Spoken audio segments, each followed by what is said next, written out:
Hey folks, how you doing? July's almost over. You know, I'm always sad to see July go. It's one of my favorites. But luckily, August is also one of my favorites. And it comes right after July, so though I'm sad to see July go, August is coming. I like August. You know what? You know what September's got? Football! Oh my gosh. And that's, you see, because I'm always really sad to see August go, because, you know, it's just conditioned into you to be really sad when summer vacation is over for 12 years, 13 years. 12, 13 years. And then, depending on whether you go to college or not, and don't take summer school, maybe more. But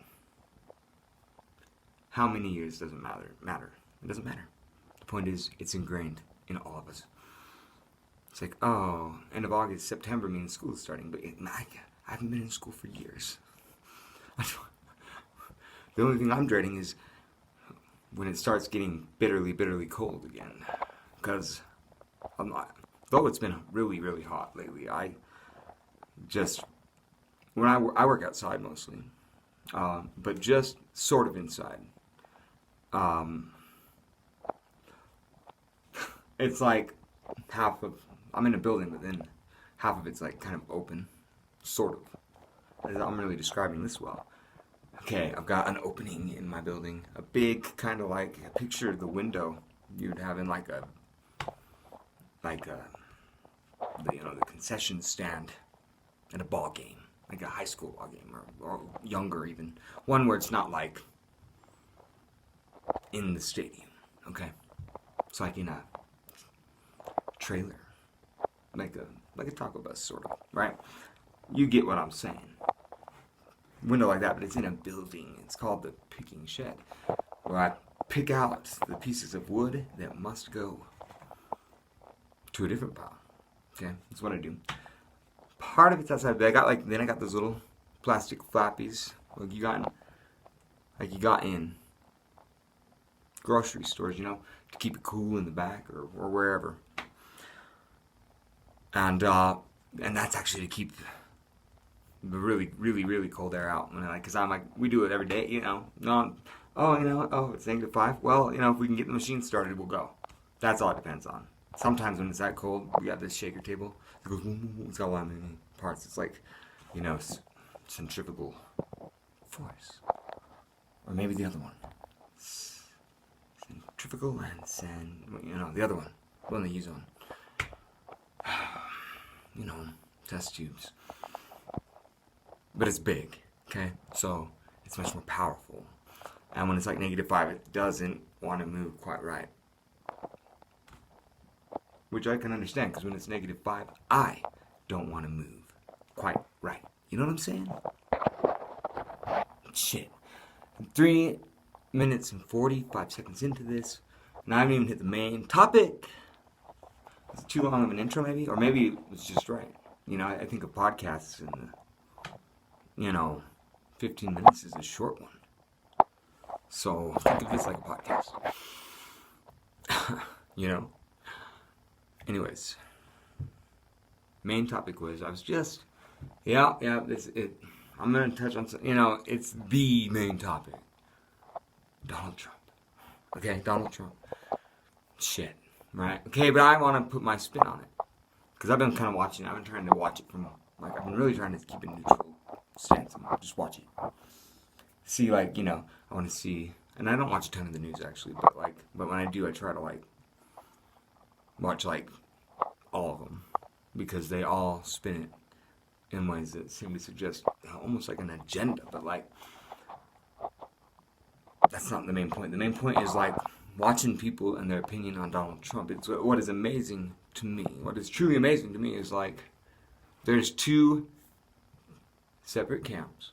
Those who for and against, obviously, but the perception of him from those two sides is so starkly different. And that's what's amazing. One side overlooks everything he just says, basically. They're like, it's what you do that matters. I guess, maybe that's what they're like, it's what you do that matters, people. I don't know. I don't really prescribe to either side, because I also don't want to be too quick to just hate the man, because maybe, I want to understand Donald Trump.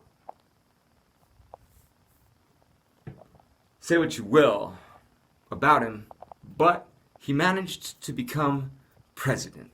That takes something. It takes something. Certain something, man. Guys, you gotta admit that. Whoever you are, if you become president, you won like the ultimate popularity contest. Now, some people might say, but he didn't win the popular vote. Well, every contestant going in to the race, knew the rules, knew how you scored in the game, and,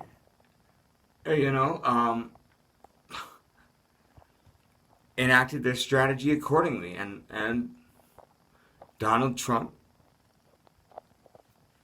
he had the better, he picked the best strategy, right? Like, he won. Some people might say, well, he colluded. Maybe did, maybe didn't. But, again, if he did, he must have done it quite well, because he's got them thrown for a loop on that one. Maybe they're coming at this thing from the wrong angle. And he really, I do think he enjoys rattling people's cages. I think he's, in some ways he's on, I don't know if I'd say another level up, but definitely a different level. Think of just like maybe a different frequency, and maybe he just, there's always that guy, and or girl, and you like him or her, but like they enjoy yanking your chain a little bit, and I do think Donald Trump's a little bit of that. People think he's a buffoon, but again, I refer you to my earlier statement. He became the president. He won where he needed to. He's in the White House. Now, you talk to one side, they say like the freaking fate of the world depends on voting him out. You talk to the other side, and they think we need him right now. So, and because of like trying to understand both sides, they are completely opposite of each other, and the fact that there are people I respect deeply on both sides, very deeply. I have no idea I'm like, okay, I'm not cool with the lying. I'm not cool with that. I know I'm not cool with that. But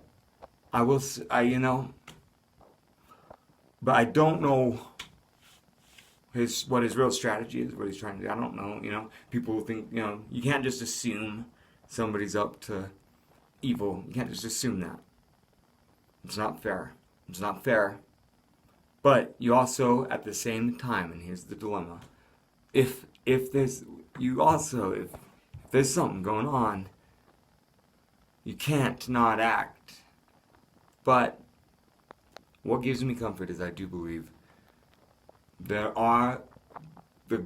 people who are the guardians of this government, this system, this country, and I think they're just there behind the scenes, just kind of protecting the democracy. And I was talking with my cousin this weekend. We were just really talking about the whole grand. If you take everything, all the talk of the conspiracies, every occult thing. I've read a lot. I've read really widely on the occult, on like the theories of like, in the Bible, the Book of Mormon, prophecies, and there's so many different philosophies and everything on this, but there's common threads that run through it. But talking with my cousin about, the people who supposedly want to wipe the world's population down to more like somewhere around 500,000. Yeah. I wanted to say 500 million, but no. Even if it was 500 million, that's like nothing compared to what we have now. It's like about, not quite 10%. More like 7% of where we are now. If it was 500 million, if it's 500,000, that's less than 1%. And there are people who have believed for a long time that there are nefarious and elite groups whose ultimate goal is to pull the herd down to something like that.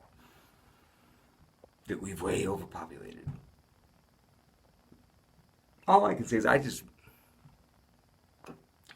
when it comes to that, it's so nefarious, and you have to go so far as to the fact that, it involves like Lucifer, which is, it's like, okay, it's, at that point it's like, man, I can only play my part. In a sense, what I can do to make the world better is be kind to people, keep my word, do what I say I will do. Help the poor, help everybody, listen to people. That's how I can make the world better. Whether or not these prophecies of doom ever come true, or the elite, the forces of evil, like the evil elite, like the Rockefellers and the Rothschilds and the Morgans and the Chases and the Bilderberger group, like it's not even their name. They're just a group that meets in secret, sort of. Like they're like, well, everybody knows they're there, but like they just don't allow press in, or into the, around the perimeter. They're like, hey, it's a private party, and which is within their rights, big time, except, they are very powerful, very rich in discussing what they think the fate of the world should be. And yet, if you believe in free will, what right do you have to tell them they can't do that? That's kind of the paradox there. All you can do is stand up for what's right, for what's good and noble. And if there are dark forces that attack us, know that there are light forces that help us. Yeah, it's like, when you are like kind of the capital, I would say we have made it kind of our theme of our country to be like the bearers of the title of freedom. And I think a lot of people in the country are just worried that is being threatened, okay? And that's why I think they are reacting with passion, because they care about freedom. And half of the people are really afraid for it, and the other half believe that, like, this is what is necessary to protect it. And I think, but mostly all, are for the protection of freedom. Freedom is the thing that we value and hold up the most in America. That's what, and we're not perfect. And it's hard to completely put it into action. We're trying our best to do better all the time. And as the bearers of democracy, I think you do have to, you gotta protect it, You gotta have, you gotta have a sword. You gotta have your sword, you gotta have a big stick. And we'll protect it for the world, Sometimes we need everybody else to stand up for it too, and even if we need to, at least tell our president to, hey, when you speak, don't condemn so many, Like, tell, maybe if he can speak to us into the world, perhaps we can speak to him and say, hey, you're our president, but please be noble, be an example of what is good, of what we can be, of what it means really to be an American. Like, because you are our representative to the world right now, Donald. When the world sees America, they see you. You represent all of us, and there's not a damn thing we can do about it at this time. Hate you or love you, we've got you. Will you please represent us with class, character? Let us be a beacon to the world, not in fear of the world all the time. Oh, they're coming across our borders, sabotage. Nah. Let's welcome those coming from other countries. And yes, let's have great security.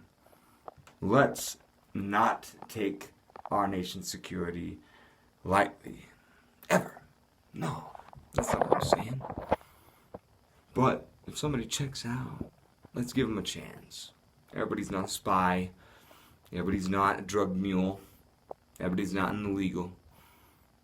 A lot of people just want to give America a try. Let's give them a try. Why have enemies when you can have friends? That's from King Arthur. Love that movie. But, man, it's true. Why not? Even if somebody comes in as our enemy, it's amazing what showing somebody true compassion can do. Oh, don't be so, be confident. Be confident of what it means to be an American so that you don't instead give in to fear and sacrifice the meaning of being an American. Don't sacrifice it.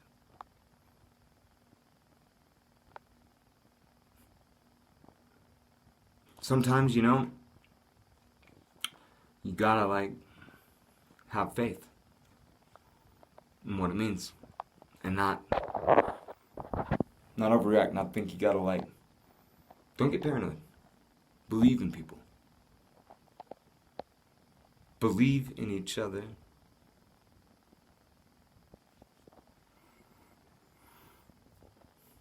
But, also keep your senses sharp. Trust but verify.